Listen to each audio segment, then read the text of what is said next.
we worry about looking up at the stars because we don't know whether it's stars or it's a drone, and because we all had to do security watch and we have to say how many drones we've seen. One of the most heartbreaking things, because we have to keep it focused on the Palestinians, was in the jail cell that I was in, there was like some messages written on the wall, this will stick to me until my dying day. One said, I am from, I think it was Canunius or whatever. They said where they were from. And they said, today they have moved this death sentence for Palestinians, which of course we know they just passed recently. And another one was like, my name is this and this, I'm from whatever. So it was these messages like where it was like, this says I've been here, the date is September, what, so they essentially removed Palestinians just before they put us in there. And I don't know where they put the Palestinians, but when you get these messages on the wall, it's just the most chilling thing. Do you feel that as a writer yourself, as an artist, and the artists in general have now a particular responsibility to push beyond that? Listen, part of the reason why journalism, why literature, why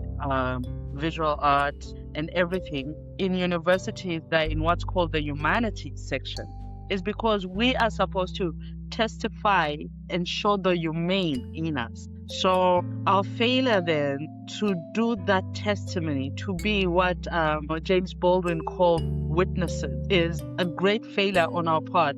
Firstly, let's not stop speaking about Palestine, because I always say to people, Palestine is ground zero for the oppression that the rest of us are undergoing. We have seen Palestine is a dry run to see how much they can push us. In South Africa right now, they're building a wall in Cape Town to separate the poor people from, rich tourists. This is essentially a dry run. This is essentially the same thing that happened in Bethlehem. You have that same thing here. You have seen it in the peripheries of Rio. You see this with the fact that they can actually refuse food and electricity to people in Cuba. We see this with their ability to abduct a president in Venezuela, and we'll see it everywhere if we are not united, because I keep saying that we are the global majority, but we don't seem to know how to use that power, and we need to use that.